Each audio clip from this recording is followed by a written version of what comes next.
Always hitting topspin, because if your goal in pickleball is to get a ball low, topspin is going to drop the ball low. So you should be trying to hit topspin, and at all times, it's called the X. Anytime the ball is in this corner, the person straight across is going to cover sideline. If you got to cover sideline and middle, process of elimination, there you go. I've been reading this book called The Inner Game of Tennis. He talks about self one and self two. Self one's always talking, dang it, do better, get under the ball. What are you doing? I try to switch my mindset away from that punishing mindset of being like my own worst critic, which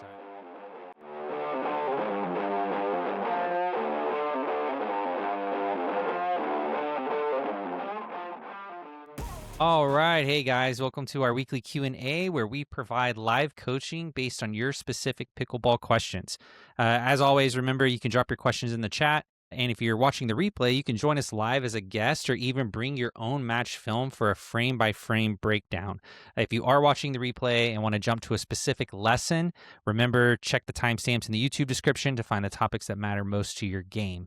And then to get coached up yourself, you don't have to just watch from the sidelines. You can join the free membership at the Pickleball Lab to RSVP for our next weekly coaching session. We go live every single week to help you solve your errors and win more games, and I hope to see you at the next one. And with that, let's go ahead and jump in. So our first guest up today is Jessica and Elle, and we're going to pick up some film. Elle, I believe you said that you uploaded some stuff to your Google Drive. I'm looking at it too, and you wanted to do the second one, correct? Correct.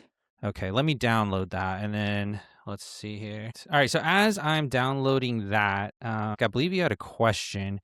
I thought it was a really good one that we could kind of talk about on air. And you mentioned how often to play tournaments, right? And you said you guys had played 3 tournaments in 3 weeks or 4 weeks? It was about 3 weeks. Okay. I think it depends on your perspective, okay?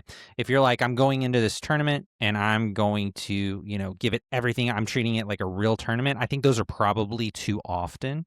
I would say maximum maybe once a month, because you want to be able to learn things from the tournament, take them to drilling, and then, go back out there and see if you've improved. And then I would say every 3 months is probably too little. So somewhere in between like 1 to 3 months. But if you're going to go into the tournament and be like, hey, I'm not necessarily treating this as like a full-blown tournament, because tournaments take a lot from us emotionally and mentally and physically. If you're going, hey, like I could be out playing rec tonight, or I could go out and play a tournament tonight. I think if you want to go spend the money and you have it and you want to go play a tournament instead of playing rec that night, I think that's a great idea, because it just gets you used to the pressure of a tournament. And I think, if you get into a finals match with someone who has 10 tournaments under their belt versus a team that has 30 or 40, I think that 30 to 40 tournaments, which, is 20 to 30 more than their opponent, gives them, I don't know, 2 to 5 point edge, 2 to 4 point edge. So I would look at it like that. Hey guys, just a reminder, if you'd like to be a part of this weekly live Q&A stream, chat, get coached up, and even have a chance to be a guest and get your film broken down, then make sure you join us over at the lab. We have a free option that you can sign up for that includes access to this weekly Q&A stream with other perks as well. Just go to pickleball.co/weeklyqa. Now, back to the stream. The more tournaments you play in, the more pressure immune you're going to become. And pressure is super, super important in tournaments. People think, I just need to play mechanically sound and strategically sound. Pressure takes, I'm going to play at 100% mechanically and strategically, and then pressure pulls you down depending on how susceptible you are to it. It's like 30%, 50%, 70, 80, 90.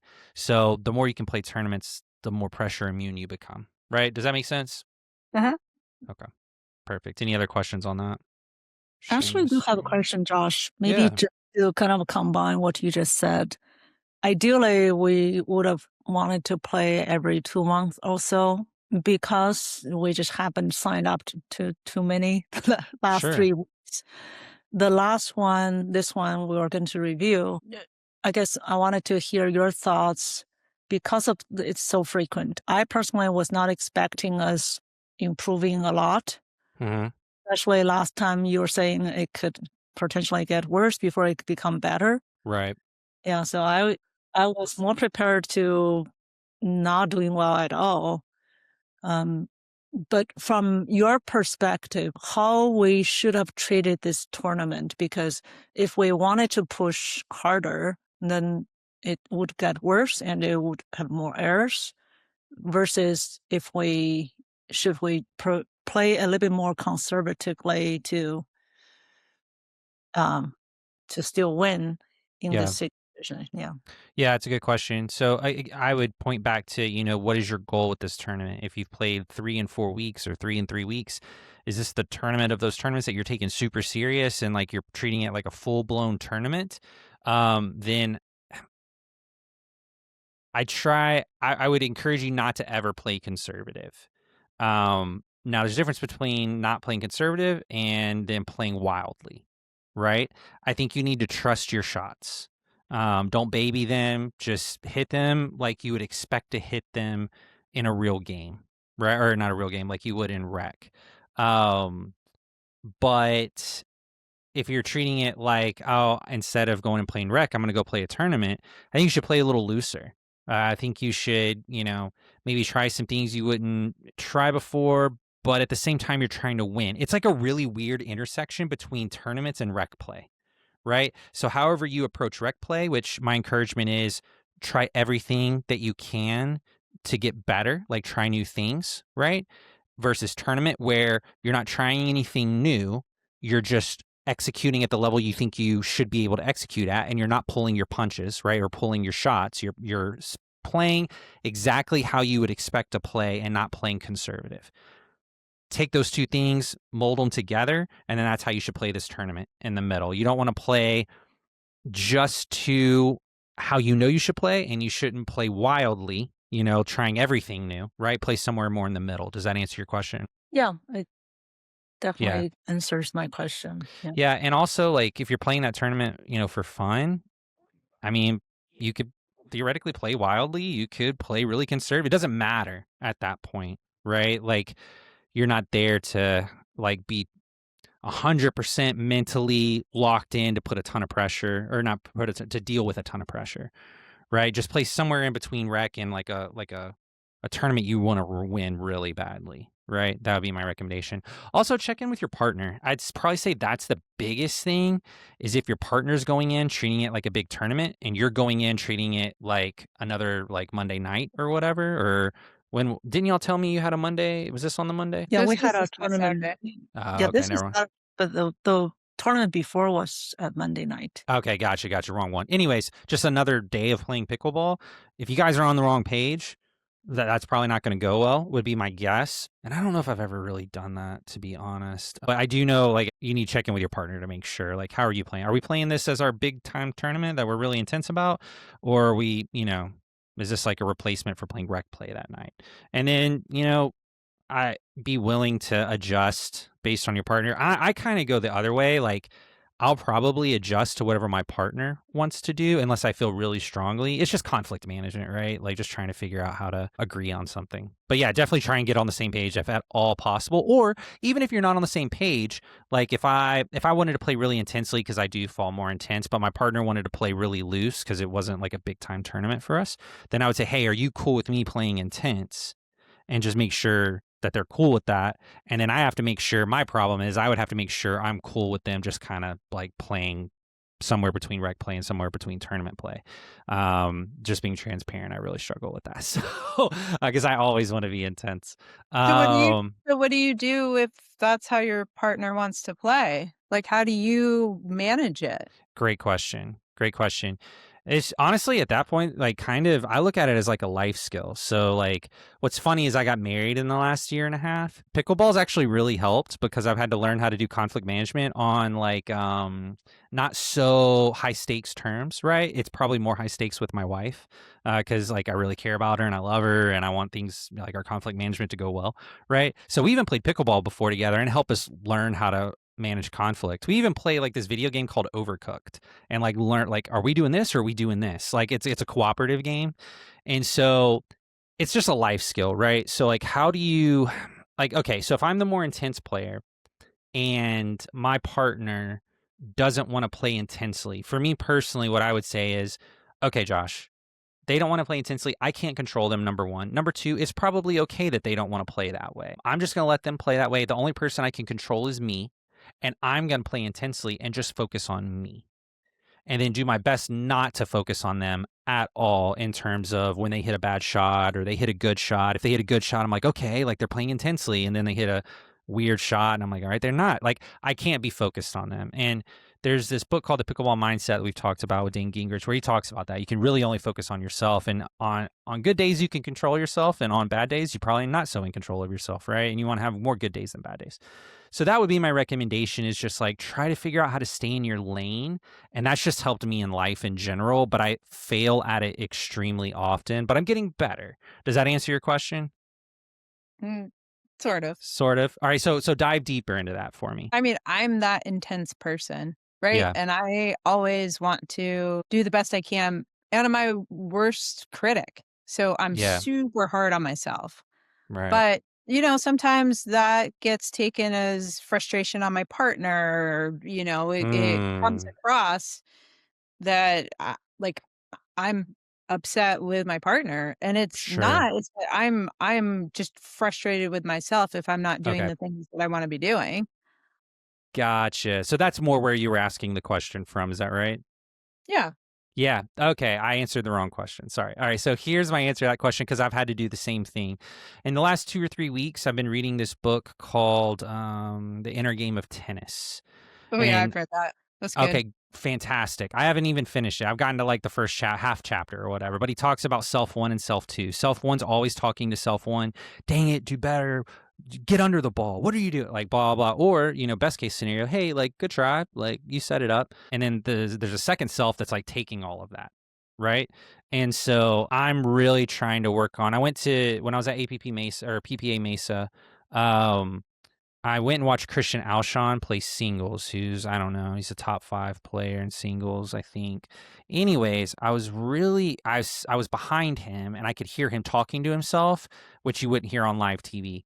And I was really struck by how he was handling things. So if he missed a shot, rarely ever did I hear him go, "What in the world was that?" And Christian is actually, I think, kind of known for being like, I think people's perception of him is he's a little bit of a hothead, but I don't know that for sure. And maybe I caught him on a really good day. Like maybe he doesn't always do this, but I can only tell you what I noticed. He hit a shot to the corner, set himself up really well, and then missed an easy gimme. Like it was so easy. And he walked back, and I'm like, he's gonna like go, what the was that? And he walked back and he goes, good setup, good setup. And I was like, okay. So like I think my first answer to that would be, for myself was I've got to start talking to myself differently. I also heard an anecdote where there was like this YouTube golfer that was playing with a professional golfer. They filmed it and everything, put it on YouTube, and like he hit the YouTuber hit an amazing shot, and he's like, "Woo, that was lucky." And the guy was like, "Hey, like that's it. That's why you're not a professional. Like, because if I had hit that same shot, I would have been like, man, that's how good I am." Right? It's just a mentality shift. And I think what the guy was saying is like, you have the skills to be a pro, but you don't have the mindset to be a pro. So for me, I would switch my mind. I'd try to switch my mindset away from that punishing mindset of being like my own worst critic, which I did that a lot. And I'm trying to fix that, number one. Number two, I've talked to my partners about this, and I've been like, look, I'm not upset at you. Like I'm upset at myself. Like if I'm upset at you, I'll be honest. And then I had to back that up by when I was upset with them being like, hey, like don't take that shot. Like I had to honor, they were sensing something and I had to honor that, right? So that they could trust me. But I think like communicating that with them often. But at the end of the day, what I realized for myself is, and I don't know that you have to adopt this or anyone else has to adopt this, but your energy speaks volumes. And so I had to really back my energy down, like my critical energy, because they could feel it. And even if I told them it wasn't them, it was me, there's no reason necessarily for them to believe that. Right. And so for me, I just had to change my energy, and I'm still not great at it, but I've seen a lot of positive results from it. So that would be my recommendation, is start thinking about your own inner dialogue and if that's healthy or not, and then just kind of let it go from there. Does that answer the question?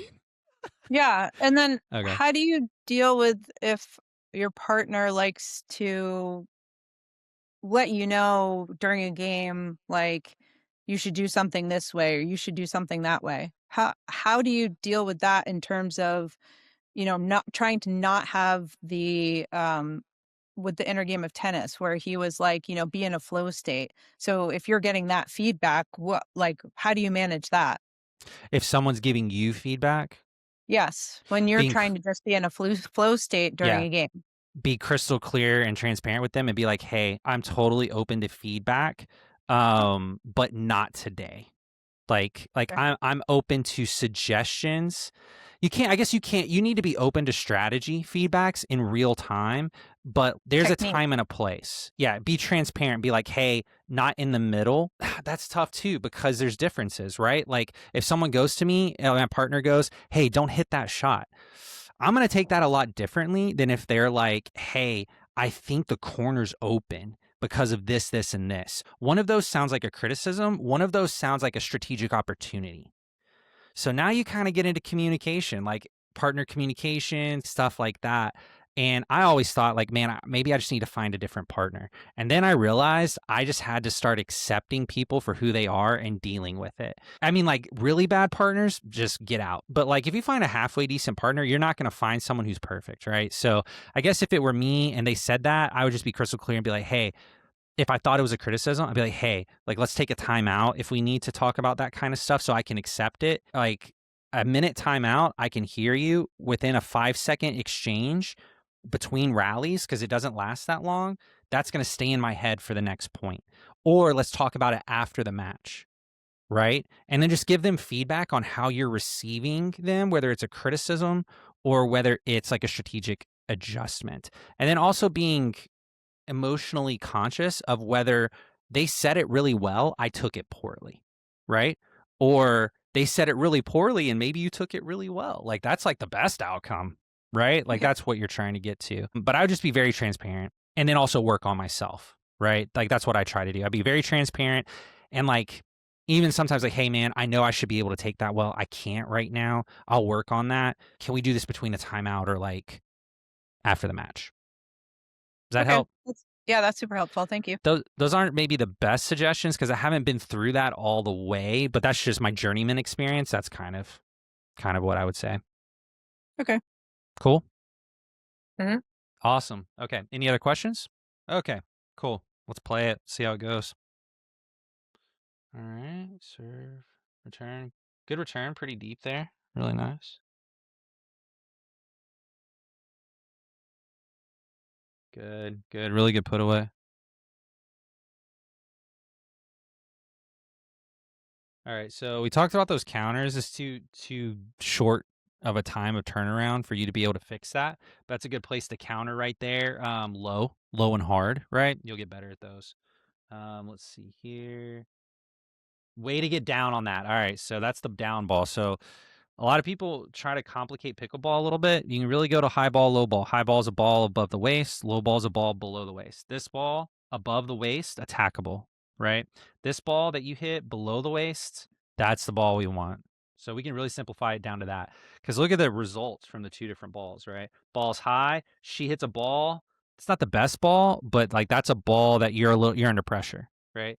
You get the ball low, here it comes. Now they're under pressure, right? Also, we had a chat from Ben. He said, talking about the partner stuff, he said, I think you also need to decide if that is your partner long term. Intensity and casualness usually don't mesh well long term. Think of it like rowing a boat, need to go the same direction and pace. And I will agree with that for sure. Like if you're a more casual player and you play tournaments with a partner that's more intense, as long as you guys are okay with that, that's fine. Typically, the more intense person's not okay with that. You probably should find someone that matches your intensity level if you're not okay with that. Right. So I think that's actually a really, really good point. And I think it's okay. Like you might hear that and be like, well, maybe I don't need to be so intense. I don't think it's that. I think it's very rare that somebody who's really intense is okay playing with someone who's not as intense, and that's okay. There's nothing wrong with that. It's just you need to know kind of where you're at. So high ball, low ball right at the feet, high ball to you guys. Finish. Really nice. All right, let's go on. Good. That was a really good conversation there. Couldn't necessarily hear it audibly, but Jess, you look like you're very comfortable with Alan. Like you guys were both on the same page here. So that's really good. You look like you're about to take it, but then you back off. That's good, as long as there's communication. So she's got to get a better third here. She gets a pretty good drive in there. Play it out. Yeah. Okay. So biggest thing here would be a quality third. Now, this is going to be a thing for like a really long time. The stats are the team that gets to the kitchen the most is going to win the game 90% of the time. Okay. So there's two equations there. One is how often do you get to the kitchen? Then the second part is how often do you keep your opponent away from the kitchen? Right. So thirds, I would say, in my opinion, the third is the most important shot on serve side. On return side, the return is the most important shot. Okay. So this ball is going to set you up for success or failure. Our goal with the drive is just get a better ball back. So when we hit the ball from here, we just want a ball that's going to bounce and land anywhere from where you hit the ball. So this line right about here and up. Okay. So the ball can land, it can land and bounce up here or here or here to Jess or here, as long as it's in front. If it's not a successful drive, that means that the ball ended up coming back, here or here or here or something like that. Okay. We just want to end up with the drive. We just want to end up with a better ball than when we started. Okay. So with the drop, the goal is to get the ball in the opponent's kitchen, and then be able to move up, right? So the goal is always to move up if possible. And you have to land a ball in the kitchen, or they have to be taking the ball out of the air underhand at like that 6, 7, 8, 9, 8, 4 o'clock area, right? So they're hitting up like this versus hitting like this. We're hitting like this. So that's on the drop. So that's really the two things you're looking for, okay, on the third. Going off of the drive, in order to get that ball that's going to land a lot shorter, the lower over the net you are, the better. Now, if you aim too low over the net, you're going to hit the net, right? So you need to be about 6 inches. That's what you're aiming for. Maybe if you're starting out, maybe closer to 12. That way you give yourself a little bit more room. But the lower over the net and the more it dips and they contact the ball below the net, the better off that drive's going to be. Okay. So then it kind of gets into if the third is the most important shot on serve side, how do you hit good thirds? You need to practice your drops, and the drop mechanic is a little bit easier in my opinion because you have a little bit more time, right? Typically, if a ball is like screaming at you, you're probably not going to try and drop that ball. You should probably drive it back. But we drop balls that are a little bit easier to handle sometimes. So that drop mechanic is a little bit slower when you hit it.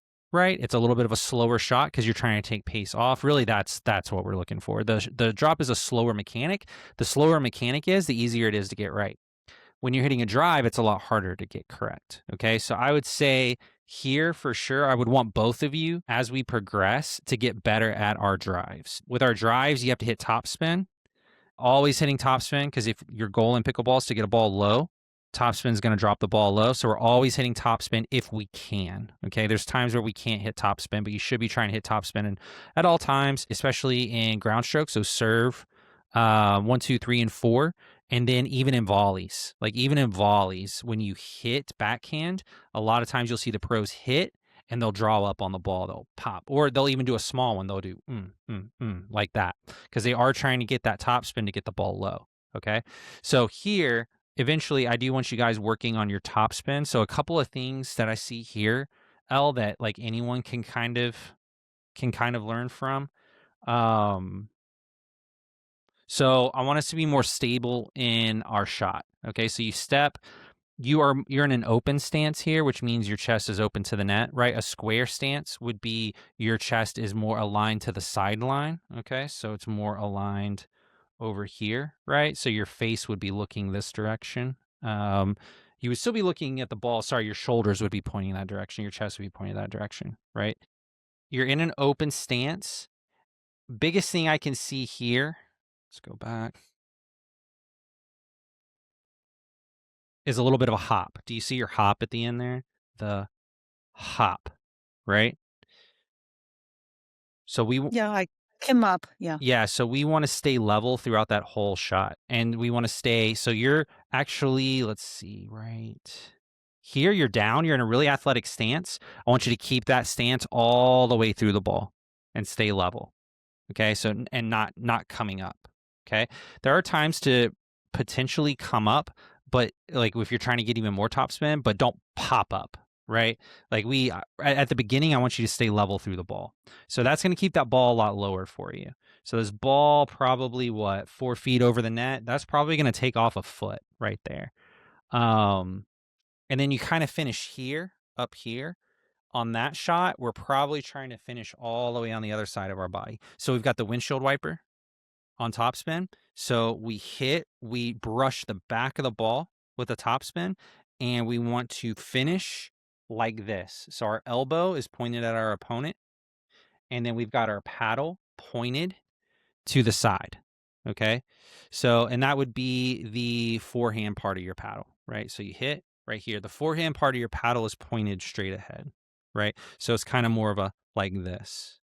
Now, you'll see more of that kind of shot where you're here and you kind of, you'll see that in volleys, because as you go from baseline to net, at the baseline, you have time to get a big windup if you need it. Not everyone needs it, but a bigger windup, and then come all the way through like this, where your chest is actually pointing to the other side and you're here, because you're so far away from the ball that as the ball's coming back, you can readjust, right?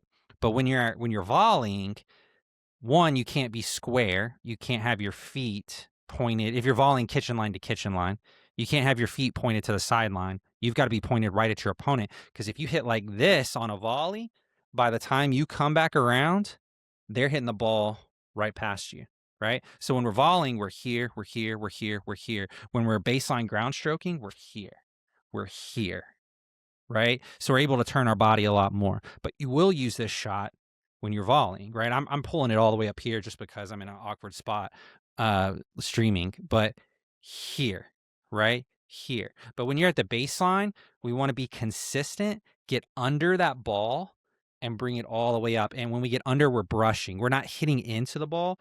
Notice how you actually don't extend too far. Yeah, you don't extend too far. All you would have to do there is just bring that paddle up here to your left ear. And I think that ball would have been good. Do you have any questions on that before we move on? Not really, but I think what I noticed, I tend to do that because I realized I wasn't hitting well, so I was trying to not do the full swing to compensate so it doesn't go up. Yeah, so that's a totally human reaction. Totally human reaction. What I would tell you in order to get better is consistency is king. And so in tournaments, if you can get to the point where you hit the shot like you know you should hit it anyway, eventually at some point you're going to see one of those balls be a really good ball. And you're going to be like, okay, I can trust my mechanic. And that's a big hurdle for a lot of people in tournaments. And me too, is I know this ball that I'm about to hit, I should hit it this way. And I've hit it like 5 or 6 times in the last rec game that I played. I hit it that way and it went really well. But what if it doesn't? Because I'm just not confident in it and I hit it, I baby it, or I swing different and that ball's a really bad ball. I walk back to the baseline and I'm like, oh my gosh, what would that ball have been like if I had just trusted it? Right. And so I think that's probably the way to look at it is win, lose, or draw. I'm going to hit this ball the correct way. That way I don't have to walk back to the baseline and be like, dang, I babied it a little bit and I wish I hadn't because I hit a bad ball. If you're going to hit a bad ball, hit it the correct way. Does that make sense? Yes. Yeah. So just give yourself permission to miss. Like give yourself permission, because another way to look at it is you're ingraining in yourself the wrong mechanic, right? So even if you miss, at least you ingrain the right mechanic. So that's what I would do.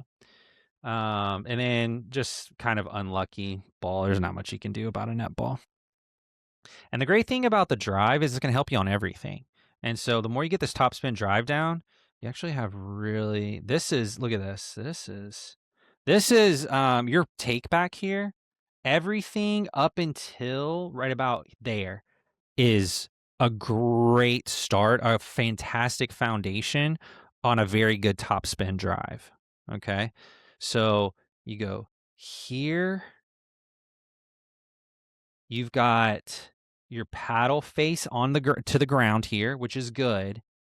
And then you create some. Yeah, okay. I mean that's really good. I just want you to start pulling it here more. And in fact, I'll give you an example. So this guy serving right here, Christian Alshon, can't really see his take back. Don't worry about his take back. Notice how he hits the ball. Watch where his paddle ends up. It's going to end up on the left side of his face. Do you see that? And so his paddle is actually pointed down like this. I would like to see you in the beginning have it pointed to the side flat. See, this is flat, this is down, flat, down, flat. So I would rather see you pointed to the wall like this, but that's a really great example of one right there.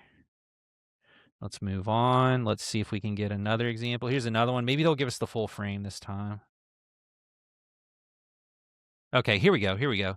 All right, so he starts, and top spins low to high. So notice he doesn't come through it like this. He comes up and over, right? And so notice where the paddle ends up this time. It ends up by that. Now that was a big swing, but it ends up by his head instead of in the middle or instead of here. It just gives you a lot more pace and a lot more consistency, honestly. So let me see if I can get Ben on here. All right, here we go. All right. So notice, this is a really good angle. So notice the take back, take back, take back, take back. There's a lot going on there. I'm not going to explain everything, just a couple of things. And notice where his paddle, see how Ben's paddle right there ends up by his head. Let's go back and watch it again. So boom, and paddle finishes right there. Do you see it by the side of his head?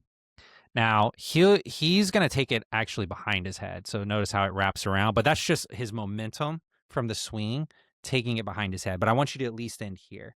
That should be on every drive. Again, volleys, you're not going to be able to do this because if I'm kitchen line to kitchen line with you and I volley like this, by the time I get my paddle back in paddle ready, you've hit the ball by me, right? This is just baseline to baseline. So this would be a serve, a drive, anything where you're not quite at the kitchen line yet. When you get to the middle of the transition area, which would be when you get about right here, okay? And then let me get some areas here. Green, okay, and then yellow right here. Okay, so green, we're gonna hit and finish here. Red or pink or whatever, we're gonna hit and finish more here. Okay, and then yellow, you're gonna finish probably more about right here. So hit here. Yellow or pink, you can finish more here or here.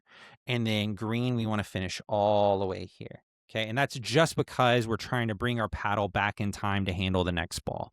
Okay, if we could volley at the yellow line like this, probably an ideal scenario, but you can't get ready for the next ball in time. Okay, any questions on that? All right, so let's go back. Let's get this. All right, so serve. Good, much better. Good. Great job. Let's break this point down. So I like the drive. Right now, what I'm experimenting with is if you have a good drive, and I think anyone should just start trying to get a good drive. If the ball is returned really high, that means the ball is going to bounce high. And the higher the bounce, the more clearance you have to get over the net, and you should drive. The lower the ball, you should drop. Okay? So with this, you can kind of look at this ball. You can't really see it super well necessarily, but it's right here. So look at the height of this ball. It is probably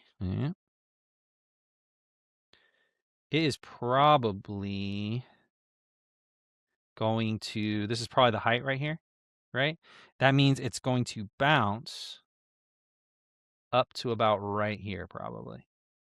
Okay, it's going to bounce about half the height of its max height. So if that's its max height at yellow, it's going to bounce about the height of green. right? So it's important to be able to tell, okay, look at the height of that ball. It's probably going to bounce high. Okay. So it's going to bounce high. Look how high that ball is. Definitely a drivable ball. Definitely a ball you want to drive. Really good shot. Another hop. So like that'd probably be the first thing that I worked on with you, L, is just staying the same height through that ball. Okay. Using, instead of popping up, just using my legs, that energy I use to pop up, I use that energy to get through instead of coming up. Right. But still a really good ball here. Low. Ball's high. Good. That ball's high on you, Jess, which means, here's your waist, right? Here's the ball. Mhm. So that ball is definitely above your waist. So that's an attackable ball. Eventually, we want to get you a two-handed backhand there where you can just kind of crack it. But for here, that's good. That's definitely a ball you need to attack. Okay. So you attack it.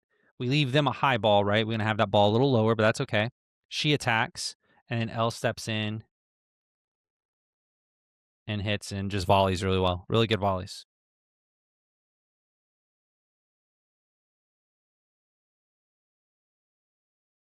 Okay, cool. Good point. All right, so I would say I'm not the biggest fan of one-handed backhand drives. I think they're really difficult to hit. If you watch tennis, when they hit one-handed backhand drives, they have a ton of court to put that ball in, and you just can't get the type of topspin that you need to get the ball up and down. So until you have a two-handed backhand, my recommendation is always to drop that ball. Okay, so this ball actually. Oh, the lady didn't move up. This is why you got to hit and run, because your ball is about here at their kitchen line. If she had moved up, that's a high ball. So that one-handed backhand's always going to give a high ball. You're rarely going to get a low ball off of it. So I would just really get used to, unless it's a return or a volley, we're going to hit a drop on that backhand. Okay, return, you've got to make it baseline to baseline. So you're going to drive that backhand. A volley, we're not going to drop. We're not going to drop a backhanded volley, right? We're going to pop that backhand. But everything else I would drop. Elle, you got a question on that? Yeah, I do. Yeah. Because I saw her staying at the transition zone. She did not come up the kitchen line. Yeah. That's why I was aiming, hitting towards her feet line, as you recommended last time. Yeah, that's a good point. Properly. Yeah, that's a good point. That would probably be the third exception. It depends on how good you are at that shot. You seem to be pretty good at that. So if you came back to me later and was like, "Hey, I know you said not to do that on return, but except for returns and volleys, but she was off the line," I'd be like, "Yeah, it's a good point. Yeah, go ahead and hit that if you can reliably hit it." Because it's all about where it lands, and it actually landed at contact below. So she's having to reach below. So I would say you executed that really well. So that could be a third exception. That's a good point. So this ball, let's see. Let's see. So we don't want to attack this ball, right? If we have a low ball, we have to be defensive. We have to reset or drop. Okay. If we have a ball above our waist, we always attack. So this ball, I think you might have been trying to be soft with that, L. What do you think? Were you trying to attack, or were you trying to be soft? So the whole game, this one here, I was pretty stiff. Okay. Especially, yeah. So I think a lot of the balls I would have hit it much better. Gotcha. One else better situation. Gotcha. This one, I was reaching out, I was definitely trying to drop. Yeah. If I remember correctly. Yeah. That's a good point. Yeah, so you're trying to reset here is what you're trying to do. It's a good little reset. And that's fine. That's the correct decision. Remember, we talked about decision making and execution. Can't always get execution correct. It's tough to execute really well, right? But you can always get the decision correct over time, right? And you made the right decision. You're like, if I saw that, I'd be like, hey, it looked like you attacked. And then you'd be like, no, believe it or not, the decision was to reset that ball. I'd be like, great decision. That's good. We'll work on your mechanics. We'll work on your reset. Another thing here is I'd let that ball bounce. The easiest reset in the game is a ball that bounces right here and you just take it immediately off the bounce. So that as a ball bounces and goes up in height, it can follow different trajectories. So a ball bounces and let's do this. It can bounce like this, or let's say it bounces like this, or let's say it bounces like this. Okay, those are three different balls. But right down here at the very beginning, right here, they're not that far apart from each other, right? So if I drew that again, let's draw. That's a pretty small line. That's how much they diverge, right? But up here, look how much they diverge. That's a huge difference in location, right? So if you can pick that ball right up off the bounce, that's the easiest reset in the game for the most part, okay? The higher that ball gets, the worse off you are. And then taking balls out of the air are relatively difficult resets, okay? So if you can ever let a ball bounce without going backwards, like if a ball's coming right at you and you're like, I want that ball to bounce, and you back up and reset, I'd probably just tell you to take it out of the air. But I definitely wouldn't lunge for an out of the air reset when it's about to bounce like right at you. But you got to catch that ball early. Does that make sense? Yes. Okay, great. Should that have been a ball that I should have taken? Let's see. It's in the middle, so I'm okay with Elle taking it, but let's see her position. No, she's in the middle. Where's that ball coming from? I don't know. You two, I'm gonna say she was good there. You tell me what you're thinking. Well, one of the discussions we were having was about me being more aggressive in the middle. So, in looking at it, because she got stretched to her backhand, and then you're saying let the ball bounce.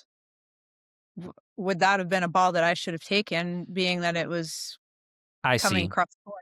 Yeah, so I'm thinking based on your positioning right now, no. But if you could readjust your positioning, I would tell you to actually play the line here, the center line, the middle line. And then yes, you would take that. That would allow Elle to take this side here. She can take the side down right here, right? And then you can take this right here. That way, because you guys aren't worried about her going this way, okay? Because that's out of bounds. If she hits that ball hard, we're never concerned about where a ball can go. A ball can go anywhere slowly. We're only concerned about where a ball can go quickly that puts you in a bad spot. Okay, so it can't go yellow quickly. It can only go green and pink quickly because yellow is going to send it out of bounds. Okay, so instead of having Elle cover green and pink and you not really having to cover anything except a slow ball, we'll have Elle cover the green quickly and then you cover the pink quickly. So Elle's good where she is right now. She could step over to the left just a little bit more. But yeah, I would have you right on that middle, honestly. And then that way, in that positioning, you could pick that ball up. Yeah, I would agree with both of you. I think just my main thing was I didn't feel you were in a position to cover that. That's why I was trying to reach out to help you there. But if you were more in a ready position or communicate to me, I would have backed off. Because I was a tiny bit late because I was looking at you a little bit too. I didn't feel you were ready to take it. So a lot of this comes down to just remembering patterns and what your responsibilities are. So it's going to be kind of hard to, like, we're talking about working on a lot of stuff. What I want to do is give you a lot of knowledge and then distill that down into what you need to work on. So even though you have all this knowledge and it's good for you because you can kind of conceptualize it and start to work it in over time, remember, we're just focused on that drill schedule we gave you guys. Right? That's really what you're focused on, getting better at that, completing that, putting it in the bank, and then moving on to something else. But this is something to conceptualize and kind of mull over and let your brain just kind of naturally absorb versus we got to be working on this a lot. But whenever it's in a corner like this, it's called the X. So here is the X. Okay. So anytime the pink represents the ball being in this corner. Okay, so here's the X, right? The yellow represents the ball being in this corner. In fact, let's just go ahead and draw it so we're not confused. Here's the ball, and then here's the ball. Okay, so anytime we're in this pink corner, the person straight across is going to cover sideline. Okay. Okay, anytime the ball is in this corner, the person straight across is going to cover sideline. Okay, this leaves the middle open. So in pink, let's go pink again. So pink, the ball's here. That means this person here is going to cover sideline. That means middle is open. Oh, what is it? Process of elimination. There you go. If you got to cover sideline and middle, but you don't have to cover the edge quickly, you do have to cover her dink. Like if she goes a dink over here, you do have to get it. But we're not talking about where she can go slowly. We're only talking about quickly, and you have to cover the rest after. But quickly, we're going to have Ellen cover the side, and then that leaves the middle open. Process of elimination, should L cover the middle too? No, you should pick up the middle, right? This is your ball, Jess. So you would cover the sideline here. Process of elimination, the middle's open. That means L covers middle, okay? So they really call it the X because it should look like if the ball's here to here, just go yellow. I didn't draw that very well. It just represents when the ball's here, you know you're diverging. Does that make sense? It's the opposite person. The opposite person up from the ball needs to cover middle. The person across needs to cover the side. Does that make sense? Mm-hmm. Okay. So at higher levels, it's kind of like, oh, the forehand always covers the middle. It's not true. It's based on wherever the ball is. Wherever the ball is who's going to cover middle, right? Now, that's because you're kitchen line to kitchen line and you don't have a lot of time. That changes when you're at the baseline. When you're at the baseline, you have so much time for that ball to travel to the baseline that people can move quickly, right? And so the forehand can cover the middle there. But after you get away from the baseline, it's the X. So as soon as you start to move in, it's the X. It's the opposite person covers middle. Okay? Let's keep going. Let's go for about another 5 minutes here, and then we'll end that way. So we probably have time for one more point. Jess, there's not much you can do here. You're literally in emergency mode, just trying to get this ball back over. And trying to de-escalate. So she got a 12 o'clock shot there, right? Let's go back. Yeah, that's a 12. If you can get that ball back and just get her to an 11 and then get that ball back and get her to a 10 and a 9, eventually you might be able to get that ball down. Or you get her immediately to like a 6. Like you just happen to hit a good reset. But yeah, that's volleyball. Like you're just digging. You're just digging that ball, giving her chance after chance to hit you a different ball that you can handle or for her to make a mistake. Right? So there's not much you can do there. And that's just part of pickleball. All right, let's watch one more. Good. Good. So even they're at the baseline. So we're talking about the X again. They're the ones at the baseline, but here you're going to do the X. Okay, so you're going to cover sideline, and L, you're going to cover middle here. You're not the ones at the baseline. You guys are at the kitchen line. So you need to be able to cover the X. Okay. So good ball there. I just didn't move my feet. You couldn't have moved them. I think you gotta, unless you move back. So that's the thing, is if a ball is gonna land in the kitchen, in my opinion, it's better to back up. So this is a higher level tip. It's like a 5-0 tip.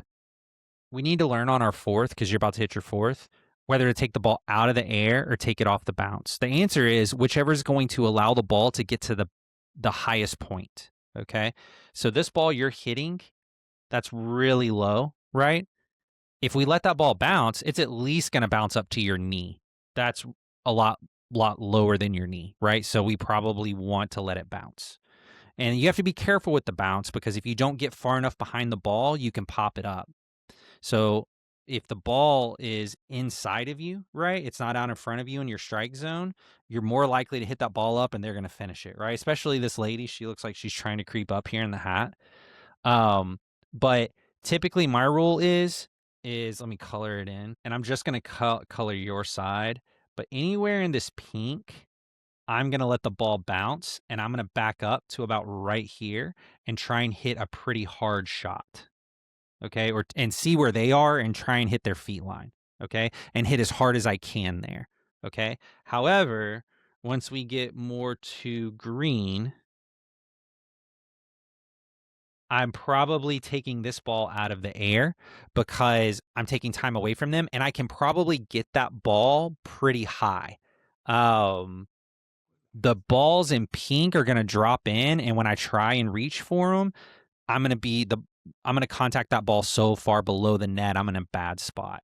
But at green, you can probably contact that ball pretty high relative to the net. Okay. So anything in the pink, back up, get a more aggressive shot. Anything in the green, you could probably take out of the air. Okay. So I think your ball is going to land in that pinkish area. And that green, I might not have drawn that very well. I would actually say it's probably more like this, and maybe like 2 to 3 inches on that kitchen line. and then anywhere back here. So green is take the ball out of the air if it's going to land in the green. If it's going to land in the pink, let the ball bounce, and then hit a fourth off of the bounce. Otherwise, even when you do hit that ball, you're going to have to hit up on that ball, and you're going to have to hit it really slow. It's just not going to be a very high quality fourth. So that's what I would suggest there. Any questions on that? Awesome. Okay. All right, guys. Well, I think we're going to stop here for today on the stream. I want to thank everyone who joined live. Jess, Elle, I appreciate you guys joining as guests and giving us some film to break down. I hope you guys got a lot out of it. And as always, everybody, if you want to join us, we do this every single week. All you have to do is go to our website, pickleball.co/the-pickleball-lab to join for free and be a part of this. And you can also subscribe on YouTube to watch the replays. So we will see you next time, and happy pickleballing.